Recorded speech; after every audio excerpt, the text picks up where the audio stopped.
One. अपने बारे में बताइए।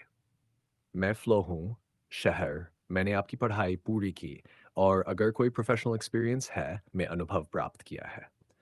मेरी खासियत है कि मैं समस्याओं को लॉजिकली एनालाइज करता हूँ और सॉल्यूशंस प्रैक्टिकल तरीके से इम्प्लीमेंट करता हूँ। मुझे सामाजिक और सामुदायिक कामों में गहरी रुचि है, जैसे एग्जाम्पल गरीब बच्चों को पढ़ाना, स्वच्छता अभियान में भाग लेना। मेरा मानना है कि सिविल सर्विसेज मुझे प्रशासन और नीति निर्माण के माध्यम से देश के विकास में योगदान देने का अवसर देती है। आप सिविल सेवा क्यों ज्वाइन करना चाहते हैं?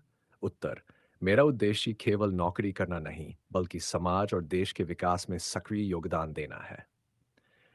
सिविल सर्विसेज मुझे ground level governance, policy making और जन सेवा के माध्यम से बदलाव लाने का अवसर देती है। उदाहरण के लिए, अगर मैं आईएएस बनता हूं तो शिक्षा, स्वास्थ्य और रोजगार के क्षेत्र में प्रभावी योजनाएं लागू कर सकता हूं। वर्तमान में भारत की आर्थिक वृद्धि दर क्या है और इसका क्या महत्व है?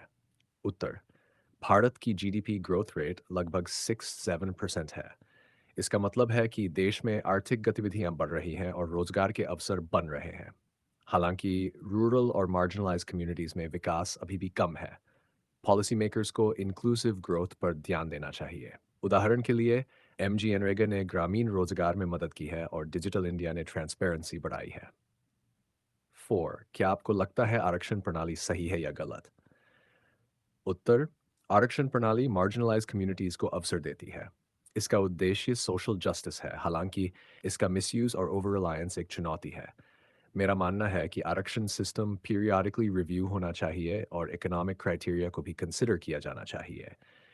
इससे मेरिट और सोशल जस्टिस का बैलेंस बना रहेगा।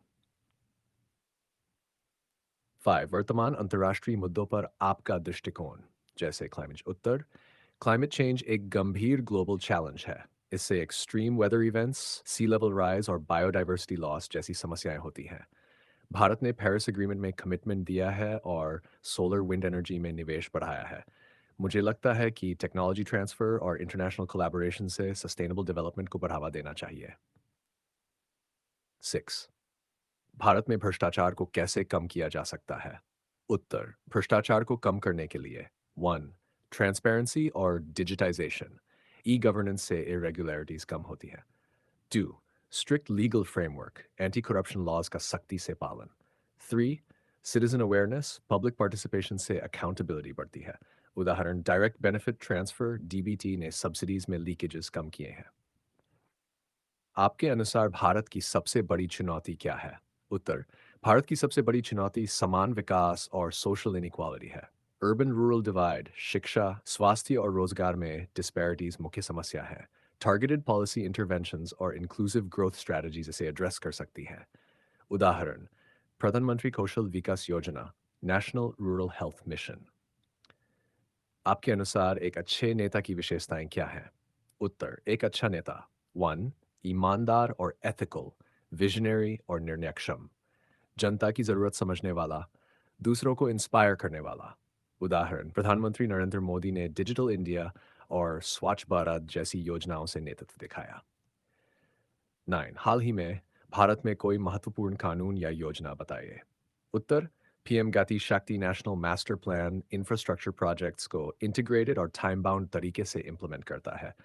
इससे लॉजिस्टिक्स एफिशिएंसी बढ़ेगी, रूरल कनेक्टिविटी बेहतर होगी और इंक्लूसिव इकोनॉमिक ग्रोथ होगी। 10. अगर आप आईएएस आईपीएस बनते हैं तो पहला कदम क्या उठाएंगे? उत्तर: सबसे पहले अपने क्षेत्र की समस्याओं का ग्राउंड लेवल सर्वे करूंगा और लोकल स्टेक होल्डर से संवाद स्थापित करूंगा। प्राथमिकता हेल्थ, एजुकेशन, सैनिटेशन और रोजगार पर होगी। शॉर्ट टर्म इंटरवेंशंस और लॉन्ग टर्म सस्टेनेबल प्लान्स दोनों लागू करूंगा। उदाहरण: रूरल एजुकेशन के लिए डिजिटल क्लासरूम्स और स्किल डेवलपमेंट प्रोग्राम्स।